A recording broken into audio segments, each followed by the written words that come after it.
Praise the lord. మీ అందరికీ వందనాలు. గట్టిగా మాట్లాడండి. మేము ఈ చుట్టుపక్కల గ్రామాల్లో సువార్త చేయడానికి ఖమ్మం ప్రాంతం నుంచి వచ్చాం. ଚାରିଆଡ଼େ ଥିଲା ଗାଁ ମାନଙ୍କୁ ପ୍ରଭୁଙ୍କର ପ୍ରଚାର କରିବା ପାଇଁ ଆସିଛୁ, କାମରୁ ଆସିଛୁ. ఉదయం నుంచి చేస్తూ ఉన్నాం. ସକାଳରୁ ଗାଁ ଗାଁ ବୁଲି ବୁଲି ବାକ୍ୟ ଆଉ ତାପରେ ପତ୍ରିକା ଦେଇ ଦେଇ ଆସୁଛୁ. ఆ క్రమంలోనే ఈ గ్రామానికి కూడా వచ్చాం. ସେ ସମୟ ରାକା ତୁମର ଗାଁରେ ବି ଆଇଲୁ. మీరు కొంచెం గట్టిగా చెప్పిన అందరికి వినపడేలా. మా బండి రిపేర్ వచ్చింది. ହେଲେ ତୁମର ଗାଁରେ ଆସି ପ୍ରଭୁଙ୍କର କଥା କହିକିନା ଫେରବା ବେଲେ ଆମର ଗାଡ଼ି ଟିକେ ରିପେୟାର ଆସିଛି. మా బండి ఇక్కడ ఆగిపోయింది. ଆମର ଗାଡ଼ି ଏଠି ରୋକି ହେଇଗଲା. మరి ఏం చేయాలో అర్థం కాని పరిస్థితి. ସେତେବେଳେ ଆମେ କ'ଣ କରିବା ବୋଲି ଆମକୁ କୌଣସି କରିବା ପାଇଁ ବି ଟିକେ ଚେତନା ହେଲା ନାହିଁ.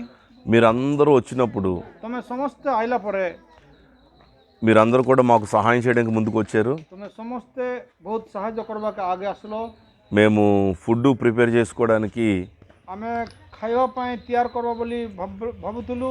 చూస్తున్నప్పుడు ସେତେବେଳେ ଆମେ ଦେଖୁଥିଲା ବେଲେ మీరే మాకు ఫుడ్ ప్రిపేర్ చేస్తానంటున్నారు. ତୁମେ ଏକା ଆମର ପାଇଁ ଖାଦ୍ୟ ତିଆରି କରିବା ପାଇଁ.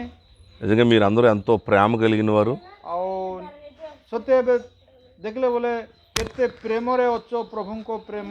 నాకు చాలా సంతోషంగా ఉంది. ମୋତେ ବହୁତ ଆନନ୍ଦ ଅତି ମିଳିଲା. దేవుడు మిమ్మల్ని దీవిస్తాడు. ପ୍ରଭୁ ତୁମମାନଙ୍କୁ ଆଶୀର୍ବାଦ କରିବ. ఆయన మిమ్మల్ని మీ కుటుంబాలను ఆశీర్వదిస్తారు. ସେ ପ୍ରଭୁ ତୁମମାନଙ୍କୁ ତୁମର ପରିବାରମାନଙ୍କୁ ପ୍ରଭୁ ఆశీర్వాద କରିବ. యేసు ప్రభు కూడా అదే చెప్పారు. ଯୀଶୁ ପ୍ରଭୁ ବି ସେଇଟା କହିଛନ୍ତି. ఒకరినొకరు ప్రేమించమని చెప్పారు. ଜଣକୁ ଜଣେ ପରସ୍ପର ତୁମେ ପ୍ରେମରେ ରୁହ. ఒకరికొకరు లోబడమని చెప్పారు. ଜଣେ ଲୋକ ଜଣେ ମାନିକିନା ରୁହ ବୋଲି କହିଲେ. ఒకరికొకరు సహకరించమని చెప్పారు. ଜଣେ ଲୋକ ଜଣକୁ ସାହାଯ୍ୟ କରନ୍ତୁ ବୋଲି. మీ అందరి హృదయాల్లో దేవుని ప్రేమ ఉంది. ତୁମର ସମସ୍ତ ଲୋକର ହୃଦୟରେ ପ୍ରଭୁଙ୍କର ପ୍ରେମ ଅଛି. అందును బట్టి దేవునికి ఎంతో కృతజ్ఞతలు చెల్లిస్తున్నాం. ଆମେ ପ୍ରଭୁକୁ ଆମେ ସମସ୍ତେ କେତେ ଧନ୍ୟବାଦ ଜଣାଉ. దేవుడు మిమ్మల్ని అందరిని ఆశీర్వదించును గాక. ପ୍ରଭୁ ତୁମମାନଙ୍କୁ ସମସ୍ତଙ୍କୁ ପ୍ରଭୁ ఆశీర్వాଦ କରନ୍ତୁ. మా కొరకు ప్రార్థన చేయండి. ଆମ ପାଇଁ ପ୍ରାର୍ଥନା କର. మేము ఇంకా ఎన్నో గ్రామాలు తిరగాలి. ଆମେ ବି କେତେ ଗାଁ ମନ ଭୁଲବାର ଅଛି. దేవుని ప్రేమను ప్రకటించాలి. ପ୍ରଭୁର ପ୍ରେମ ଆମେ ସେଠି ବୁଝାଇବାର ଅଛି.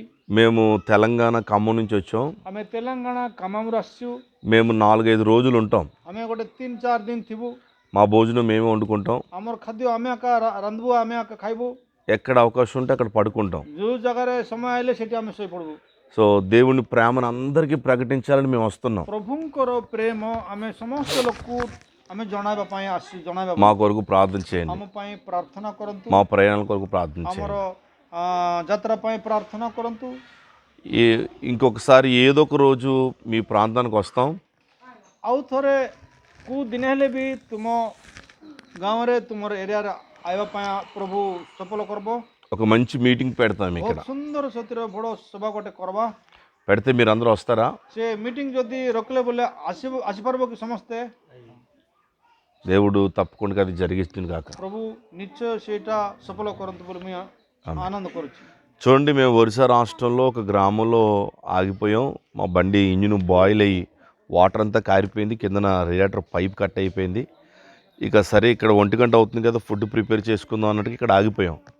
ఈ గ్రామ ప్రజలందరూ వచ్చి ఏమైంది అని మరి వెంటనే వీళ్ళందరూ కూడా స్పందించడం, మేము భోజనాలు ప్రిపేర్ చేసుకుంటే ఈ బ్రదర్స్ వాళ్ళు మేమే మీకు ఫుడ్ ప్రిపేర్ చేస్తాం, ఒక 10 నిమిషాల్లో మీరేమీ ఇబ్బంది పడద్దు, మేము ప్రిపేర్ చేస్తామని వాళ్ళే ఫుడ్ ప్రిపేర్ చేస్తూ ఉన్నారు. వెంటనే మాకు పిల్లలకి అది థమ్స్అప్లే తీసుకుని నిజంగా ఈ ఒడిశా రాష్ట్రం నేను గత 3 సంవత్సరాలుగా తిరుగుతున్నాను. వీళ్ళు ఎంతో అమాయకులండి, ఎంతో ప్రేమ కలిగినటువంటి ప్రజలు. అయితే వీళ్ళందరూ కూడా ప్రభుని తెలుసుకున్నారు. ఇంకా అనేక మంది ప్రభుని మరి అంగీకరించలేని వారు ఈ చుట్టుపక్కల గ్రామాలు ఎంతోమంది ఉన్నారు. నిజంగా వీళ్ళందరూ ప్రభులోకి వస్తే ఎంత గొప్ప సంతోషం అంటే, రానున్న దినాలు వీళ్ళందరూ ప్రభులోకి రావాలి. అలాగే మా సువార్త పరిచయం గురించి కూడా మీరు ప్రార్థన చేయండి. మా వ్యాన్ బాగా పాతదైపోయింది. అది మేము ఈ అడవుల్లోనికి వచ్చిన ప్రతిసారి ఏదో కంప్లైంట్ వస్తుంది. చాలా ఇబ్బంది పడుతూ ఉన్నాం. ఇంకా 2-3 దినాలు అయితే మేము తిరగాలి మా ప్రయాణాల కొరకు. దేవుడు మాకు మంచి వెహికల్ ఇవ్వాలని మీరు అందరూ కూడా ప్రార్థన చేయండి. Thank you. God bless you.